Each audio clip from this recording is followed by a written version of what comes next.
We open in 104, a little bit of time has passed, about 9 days, and our neighborhood has been fenced in, essentially. It's become sort of this safe zone. We have to trust, some of us want to trust that beyond the fence, everything is getting better. And it's really the lead up to the realization that that's just not true. They are still living very much this domestic life. They're in the house. The family's grown because there's more people, but there's still like the day-to-day chores of a household. My house is a refugee camp. My daughter's room is an ICU unit for strangers. Someone has to cook, someone has to clean. We're being told that the infection is being taken care of and there's areas that are infection-free. So for the most part, we think this is just something of a passing of time. The tide has most definitely turned. Yeah. What we come to realize is just as much as they're keeping out the walkers, they're also keeping in our people. We're beginning to see how Travis and Madison have two very different views of not only the world, authority, and how to save themselves in a crisis like this. What about the phones? Don't you wonder why they can't get a landline? No, I don't Cell wonder. towers? Maybe they got something Nothing? bigger to worry about. Well, maybe they don't want the phones to work. They both feel misunderstood. They're both not being understood by the other. That's a strain. It's a lot of dishes to do, and I'm not doing that. I'm going off and making friends with the military guy, Moyers. There's nothing alive out there. He didn't see anything. Forget it. Already did. I think Madison, in part because she's been raising a son, plagued by addiction, she's more prone to accept that people do awful things, that people lie, that people cheat, people steal.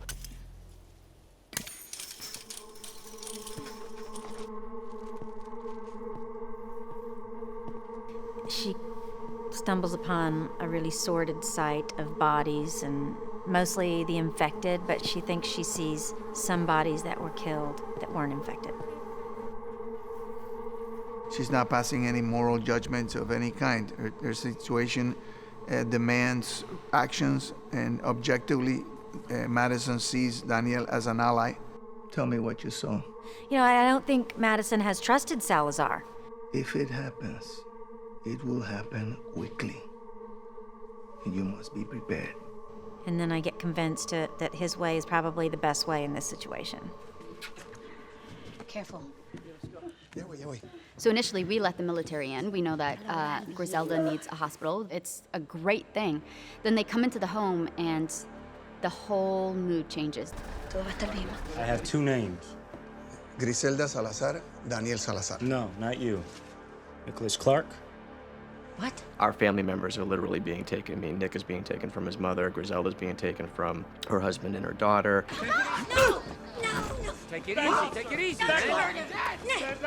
And Liza, who is partly responsible for this, is put in a position where, in order to continue to take care of Griselda, who truly needs the help, she gets in the trucks and she leaves as well. Let Nick stay. He's not a risk. I'll look after him, please. You said you wanted to help. Yeah, I do, yes, but this... Then get in a truck.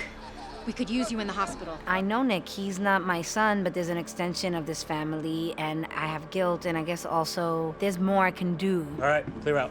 From Travis's point of view, this is a good thing. They are taking people to the hospital. Liza can help. She has skill. On the other hand, Madison has seen her son taken away without any opportunity to go with him. So they're on two different trajectories at this point. Where did you take him? Where is he? No, Nick! I clock her, and she clocks me, and I know she had something to do with it. She's intuitive in that moment. She blames her.